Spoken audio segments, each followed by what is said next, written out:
Hi, everyone, and welcome back to the Nick Hilaire Show. So, just have to ask this because we just spent so much time getting into it, and it's fascinating that the Fed is taking these papers down. That's probably the subject of another episode in and of itself. But do you think there's anything just sitting here today, right now? Let's say you and I were in charge of the Federal Reserve.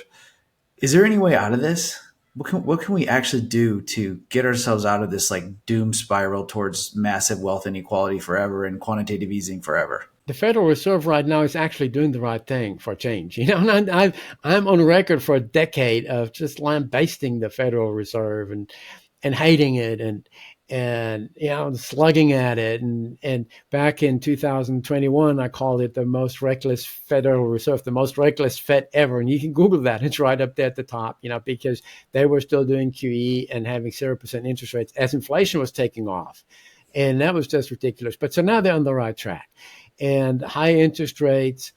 They need to stay high. They need to probably go higher than that because inflation isn't going back into the bottle voluntarily. It went down a whole bunch last year, thankfully, but it's coming back up now, so I think that's good policy, and they're seeing that and they're being careful with that.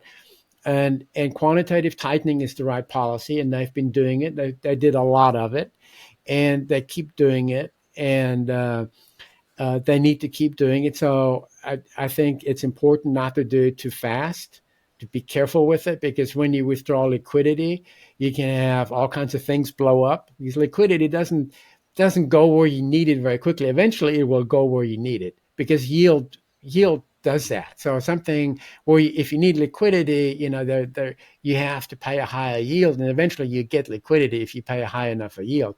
But that's not instant. So if suddenly you need a lot of liquidity in one corner of the economy and the flows don't react fast enough, something can collapse. And that could be a bank, it could be the repo market, it could be something, and so I think it's not a bad idea to carefully watch how much liquidity you take out per month, for example, to make sure it's not too fast, to make sure the flows can adjust.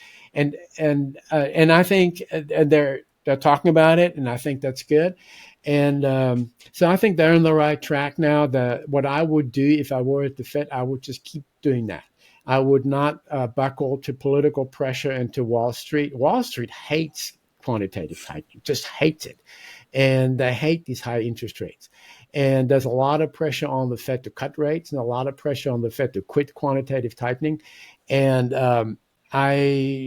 if I were the Fed chair, I don't know that I'd have the balls to do that, but I would just say, well, this is a new era here. We're going to keep doing this. We're going to carefully withdraw liquidity, and we're going to keep interest rates high, and we're going to allow some of the excesses to unwind, hopefully more or less gradually. And if there's a liquidity problem with a bank, we may help out briefly. But overall, this is a new world, and you have to adjust to it.